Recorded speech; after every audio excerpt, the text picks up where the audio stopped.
Le dernier quart d'heure de Smart Bourse, chaque lundi, c'est le quart d'heure américain, notre rendez-vous hebdomadaire avec notre correspondant américain, Pierre-Yves Dugas, pour évoquer les sujets politiques et économiques américains, bien sûr. Autant vous dire qu'on parle de politique depuis longtemps avec Pierre-Yves, qui est avec nous en visioconférence, et on ne va pas se priver d'en parler à nouveau aujourd'hui, alors que l'élection présidentielle américaine se termine demain.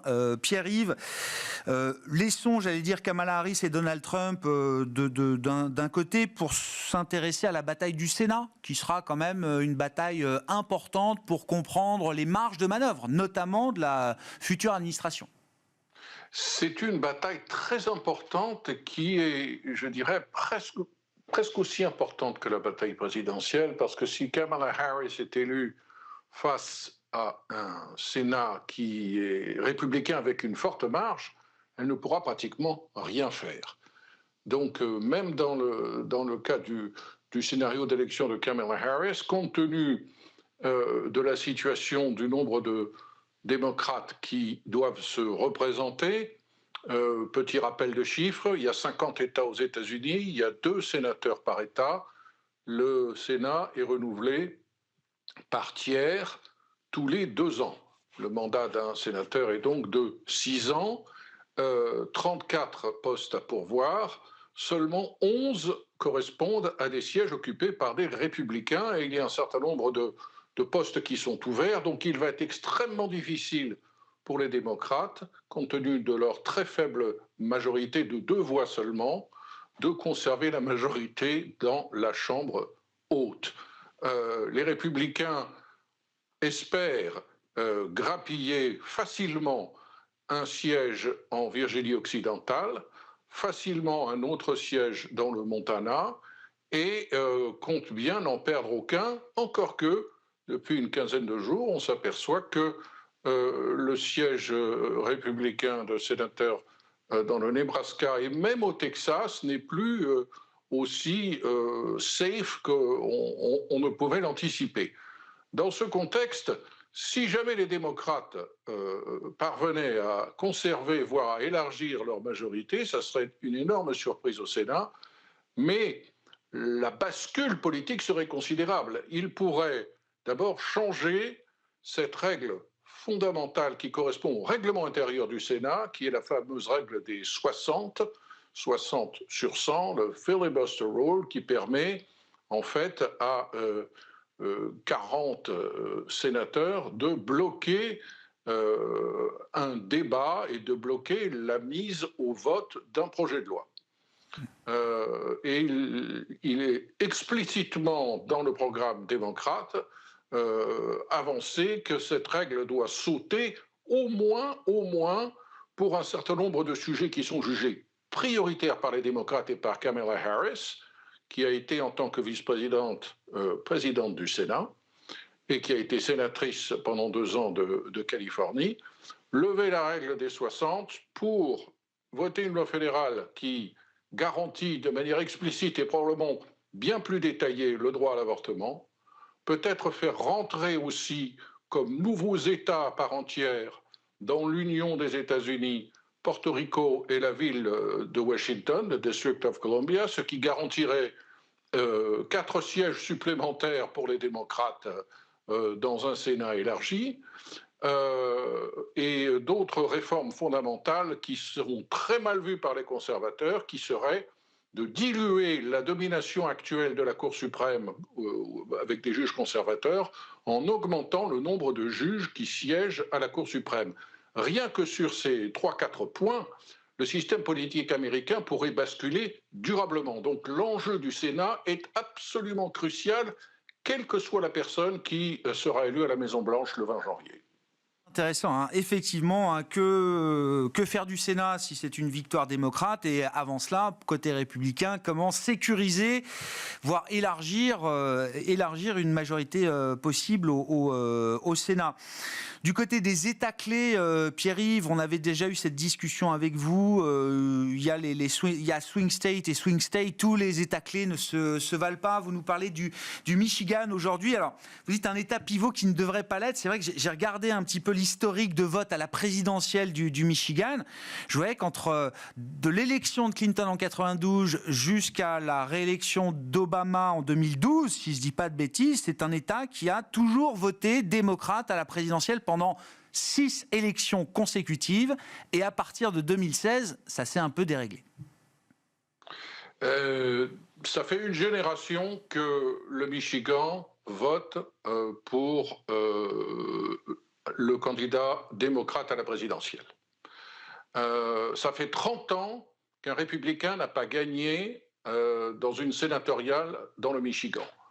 Sur les 13 membres de la délégation à la Chambre des représentants qui viennent du Michigan, plus de la moitié sont démocrates. Le Michigan est un État qui est moins important dans le collège électoral que la Pennsylvanie, mais c'est un État qui présente 2 faiblesses pour les démocrates cette année, 2 faiblesses particulières qui donnent une chance aux républicains de retourner cette tendance. On emploie en anglais le mot « to flip Michigan ». Première faiblesse, c'est bien entendu le conflit au Proche-Orient et la politique de Joe Biden et de Kamala Harris à l'égard d'Israël, qui est très, très mal vue par la grande communauté arabe, qui est la plus grande dans tous les États-Unis et qui se situe dans le Michigan. Cela va clairement avoir un impact sur la participation, voire sur le vote. Beaucoup d'Américains pro-palestiniens habitent dans la région de Détroit et vont avoir beaucoup de mal à voter pour Kamala Harris. D'ailleurs, petite anecdote, les publicités, et Dieu sait si Kamala Harris a beaucoup d'argent pour faire de la publicité à la télévision, les publicités relatives au conflit au Proche-Orient qui sont ciblées pour le marché de Détroit et de Dearborn en particulier, ne sont pas les mêmes que celles qui traitent du même sujet du Proche-Orient et qui sont diffusées en Pennsylvanie. En Pennsylvanie, où le vote juif est important, Kamala Harris a un message démocrate traditionnel de soutien infaillible au droit d'Israël à se défendre. Quand elle fait de la publicité dans la région de Détroit, elle parle de l'urgence de protéger les Palestiniens. Cela traduit la grande nervosité à l'égard de la possibilité d'une désaffection d'une partie de l'électorat démocrate traditionnel du Michigan pour Kamala Harris. L'autre problème, c'est les véhicules électriques. Vous savez que Kamala Harris et Joe Biden ont fait passer une réglementation qui oblige d'ici 2032 à ce que les 2/3 des automobiles produits aux États-Unis soient électriques. Il se trouve que 55% des Américains sont contre ce principe et de ces 55%, 72 ont l'intention de voter pour Donald Trump. Et c'est particulièrement important dans le Michigan parce que 30% de la population active du Michigan travaille pour la filière automobile. Oui. Ford vient d'annoncer qu'il suspendait la production de leur modèle électrique Ford 150, qui est dans sa version thermique le véhicule depuis très longtemps le plus populaire aux États-Unis. Dans sa version électrique, Ford avait l'intention d'en vendre énormément et ils s'aperçoivent que les ventes ne sont pas là. Et Kamala Harris a dû faire beaucoup de rétropédalage dans sa campagne dans le Michigan en expliquant « Je n'ai aucunement l'intention de vous dicter quelle voiture vous allez devoir acheter ». Cet argument ne passe pas bien dans le Michigan et à la marge, ça peut faire le jeu de Donald Trump. Bon, il nous reste 1 minute. Pierre-Yves, entre nous, quand on est entre nous, là, quel est le call, le smart call qu'un vétéran comme vous de la vie politique américaine peut faire à 36 heures de la fin de l'élection, Pierre-Yves? Je n'imagine pas de raz-de-marée démocrate. Je pense que Kamala Harris peut gagner cette élection, mais elle disposera face à elle d'un Sénat qui sera au moins d'une courte majorité républicaine, ce qui est probablement le meilleur scénario pour Wall Street.